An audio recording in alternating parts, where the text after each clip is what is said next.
And so with this KPI of your parts availability rate, I want to sort of show you individual issues versus, inventory and purchasing failures.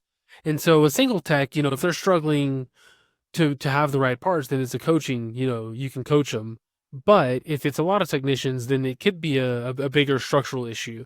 And so let's get started. I'm going to show you how to create, how many jobs are requiring parts, how many of those parts were available, on the first visit. And then you have a simple, availability rate, and then you also have some of these zones that you can, failure zone, at risk, and then stable. And then I'm going to do the same thing, sort of the same thing, but show it at the technician level. Okay, so let's get started. So in the dataset here, and if you want the dataset, there's a link to download it.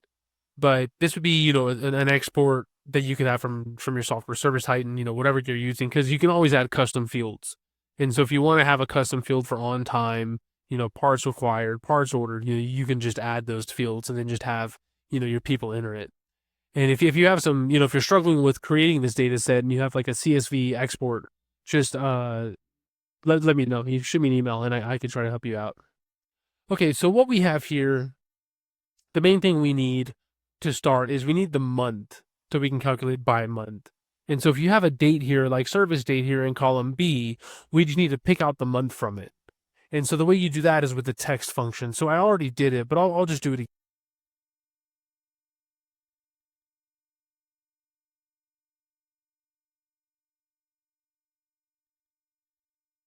For the month, and that's how you can get the month from a date. And then the next thing we want to know is were parts required, which we have here as a yes or a no, and then were parts available, right, which is here yes or no. And then now we can essentially calculate everything for this, right? How many jobs required parts in January? How many jobs had the parts that were required for January? And then you just divide the two. So the starting point, let's just type in the word month and then go to January, and then you can just drag that down to December. Let me zoom in a little bit and I'll just center everything. Okay, so now we need, jobs that were requiring the parts, and then was the part available, and then we can calculate the ratio. And I'm just going to copy this over just to save a couple seconds. Let me spread this out a little bit so it's not so wide. Okay. Okay, so let's just count. So let's think through this real quick. So we want to count the number of jobs in January that were requiring parts. And so what we're going to use is the COUNTIF as function.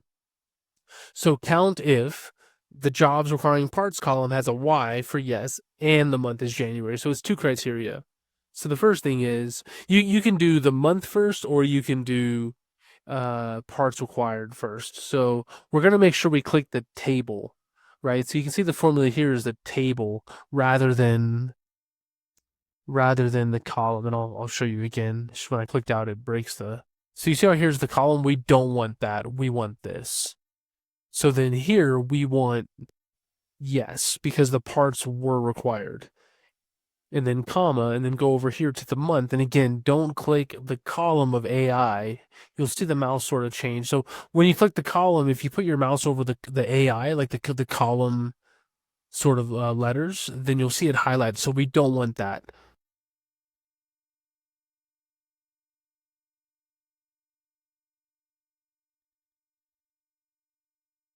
We want the month of January.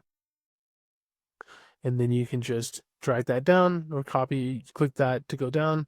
And then now the same exact thing, but here we want the parts available on the first visit column, which is right here. Right. And so you can see that there's blanks here. And the reason there's blanks is because parts were not required. But here, and so same thing with the Y, and then comma, and then month, and we know it's cell B3 on the other sheet. Okay, so now we just want to have an availability rate. So it's just equals parts available divided by jobs requiring parts. And if you press Control-Shift-5, it'll give you a percentage. And then you can double click to get it down. So then we just made up some numbers here. We got failure zone, at risk, and operationally stable. I'll just copy these and I'll show you how to make this dynamic. Well, that didn't work. Let's try that again. Okay, and then do equals the one above it. And then you can just copy this and then paste it down because that way it's going to be dynamic. And that's what we want. So whenever we create the chart, we're going to be, we can have a dynamic chart. Okay, so now we want to create the blue line, which is the availability rate. And then we're going to have sort of the red, yellow, and green lines, which are these here. And so what we can do is highlight the month here, hold down the control key, and then highlight everything else. And then go to insert. You can do recommended. And then this is what we want. And then we're going to clean it up a little bit here. And then we can call this, say, parts availability by month. Okay, so a couple things we want to do is first, we really don't need this. I mean, I'll leave it there for now and then I'll remove it. But the next thing we want to do is we want to set the axis here to be just so we can see more variation. But we want to, let's set it to 55%. So if you double click here and then the minimum is 0.55. And now you can see more variation. We want to click on the orange line. I mean, you can click on any three of them and then click the little paint bucket. And then we want this to be red. So we want it to be red first, and let's change it to, say, 1, and then choose the second dash type. Let's make it a little bit bigger, 1.5. And then here, same thing, so 1.5, second dash type, but let's make this one maybe an orangish color. And then this one up here, again, same thing, 1.5. Second dash, and we'll make this one green. Sort of hard to see, but that's fine. Okay, and so that's how you do that. If you want to get the values on the blue line, on the actual values, then just click on the blue line and click data labels. And then you can change it, you can change to any color you want. Maybe make it white, make it bold, however you want to do it. But yeah, so that's essentially how you can create that. It's pretty straightforward. You just need jobs requiring parts, and then, how many of those 58 jobs that were requiring parts, how many of those jobs actually had the parts available, and then you can just do it by month. Okay, so the next thing is we're going to do the same thing, but this time by technician, and this time by the parts category, right? And so then what this is going to help you do is it's going to help you see, okay, like, we need to make sure that Lewis has, more filters on hand. Okay, so we want to get a unique list of the technician and also a unique list of the category. And so, in other words, over here where you see technician name, we don't, well, let me zoom in a little bit. We don't want, the word like Alex Rodriguez there multiple times. We want to essentially remove all the duplicates from this column. And the way you do that is with the unique function. So I'll zoom in a little bit. And then I'll zoom back out because once I do this, there's going to be a lot of names. So unique, and then go to the technician. Same thing. Don't highlight the column. Highlight here, and then press enter. And you can see you have a unique list of everybody. But now I want to zoom out so you can actually see them, but my big head's in the way. And then highlight everything here. Copy, Control C, and then Control Shift V to paste. And then we can just call this, technician. I can't spell technician. Okay, so we got that. The next thing we want is we want the category. So same thing, unique. Go over here to category. Let's see, parts category here. Press enter. You'll notice there's 0 because there's blanks. And so we can fix that. The first thing is Control C, Control Shift V. And then if you want to sort it alphabetically, do that and then just remove the 0. And then now we need this sort of across the axis. And so don't do it this way. Don't, drag. I'll show you a quicker way. Highlight everything, Control C, and then right click ST, right? And what you're essentially doing is right click S and then transpose, right? And so right click ST. I just try to do it a little bit faster. And then now we can do that so we can widen the columns. Okay, so now what we have to do is in the numerator we need parts available on the first visit, and then in the denominator we need jobs requiring parts, right? Because here it's blank, right? So we want to count here if it's a yes, right? And then here we want to do jobs requiring parts. So we're essentially going to just be dividing those two numbers together.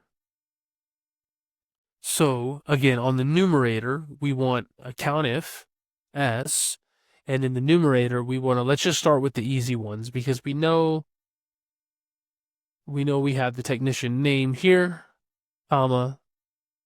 I'll just click there and go up to. So we have that. And then now we can do the parts category, which is over here, comma. And then here, and I'll press enter just to show you.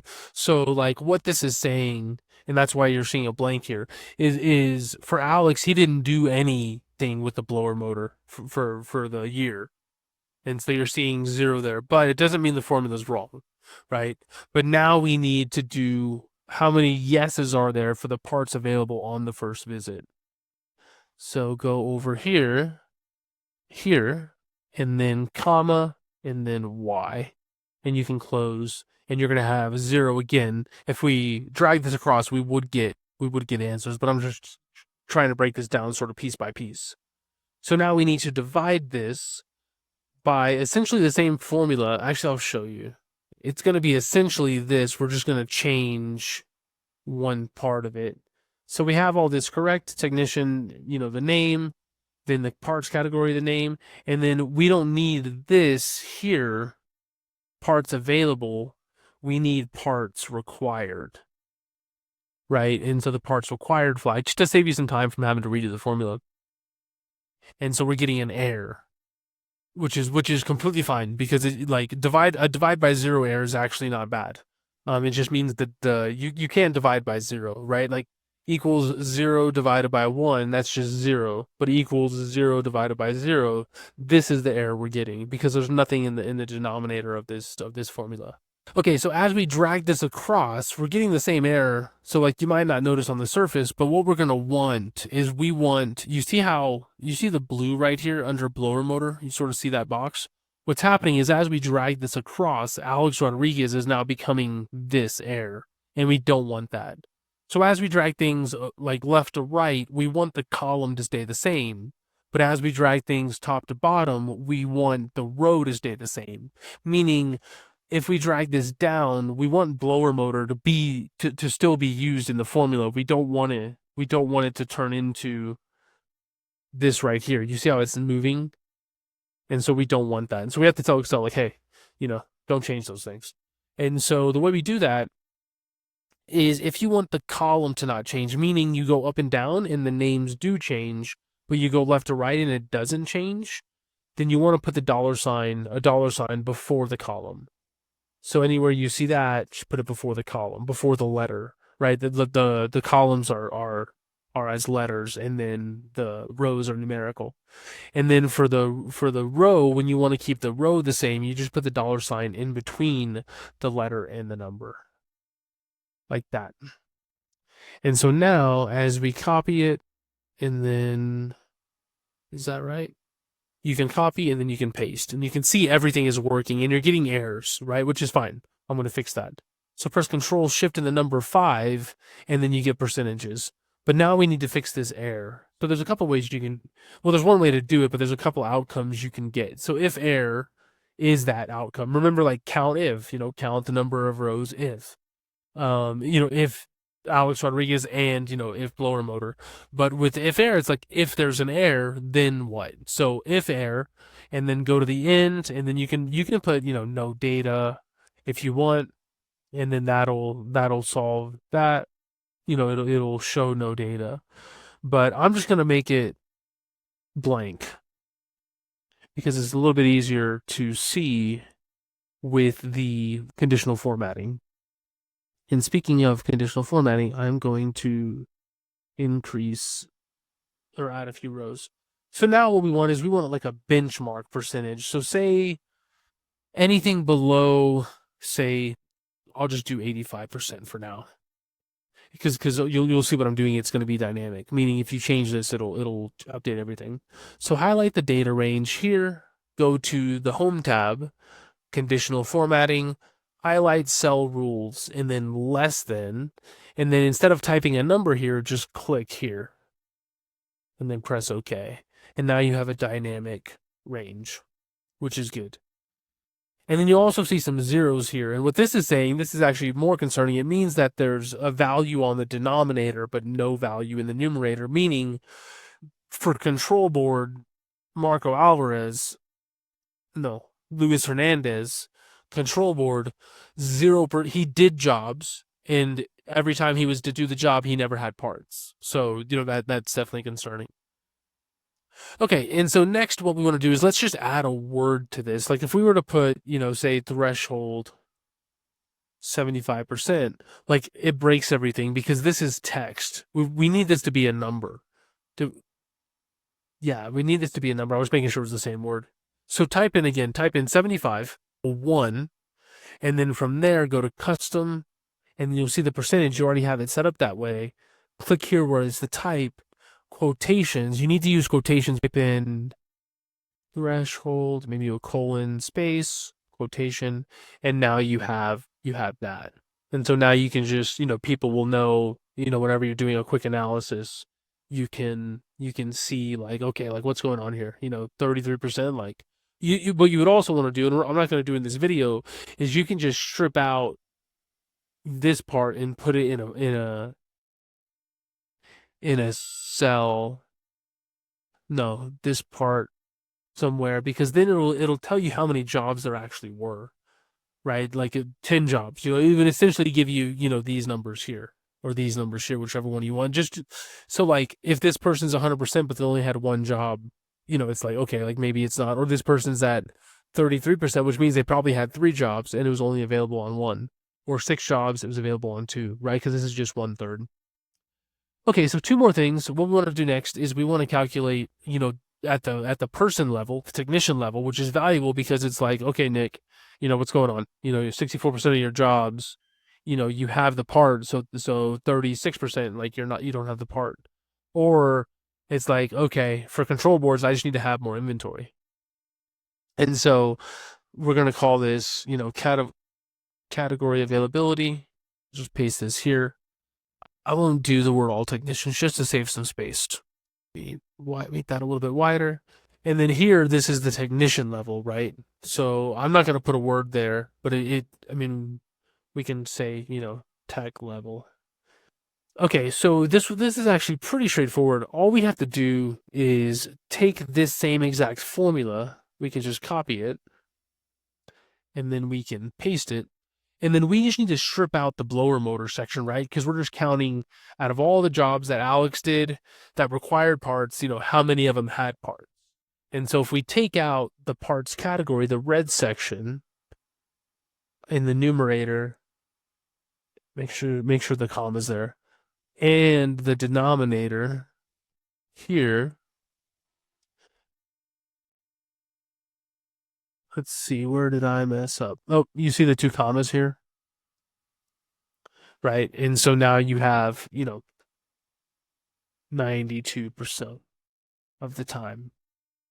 And I'll just make this a bit narrow. And then same thing here is just flipped. Instead of the name of the person, what we're going to do is we're going to do just the parts category. So copy the formula. You can put it here, equals paste. And then now wherever you see the blue, the technician, we can delete that. So we can delete this.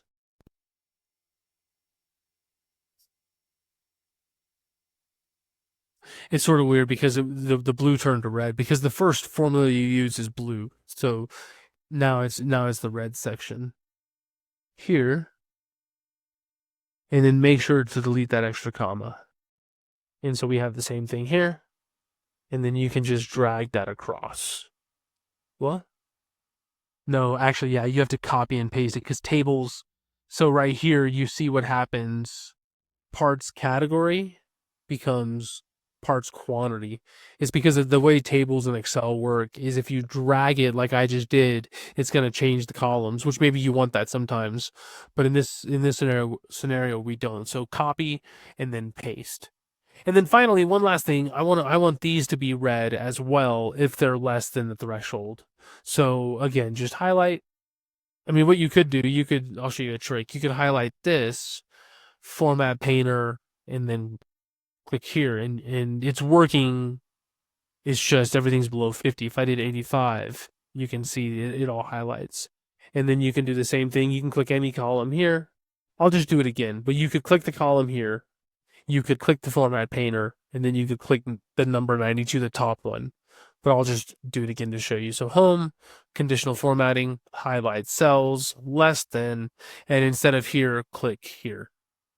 And then okay. And now let me just zoom out a little bit. And now you have, a dynamic heat map. And so you can see like, what are the lowest ones? 30%. So those are just the zeros. Or right here, 20. It's like, okay, like, hey, what's going on, Nick?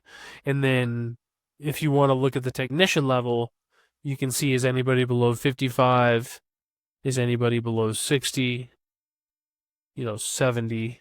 And so now, yeah, you can see it's like Jason Thompson is, there, Nick Peterson, Stephen Morales. And then here for inventory control, TXV and then control boards. And so, yeah. But anyways, that's how you can calculate this. So parts availability by month. Again, if you need these fields, if you need some help tracking this stuff, let me know. But you can, you add custom fields in Service Titan. My clients have done it, and HVAC clients have done it. So not an issue to do that. It's just the thing is you need to have more integrity with your data to where the whoever's behind the screen with Service Titan needs to be sure to be entering in this data. But anyways, that's all I got for this video. If you want the file, there's a link to download it. If you can't find it, shoot me an email, databoards.io. If you want to hop on a call, talk about your data, again, shoot me an email, or there's a link to download, or the link to hop on my calendar. So you can do that as well. But if not, I mean, this video is almost 23 minutes. It just takes some time to to set these problems up. So if you stuck with me this long, there's a lot more content, like this. And so yeah, thanks for sticking around, and I will see you in future videos.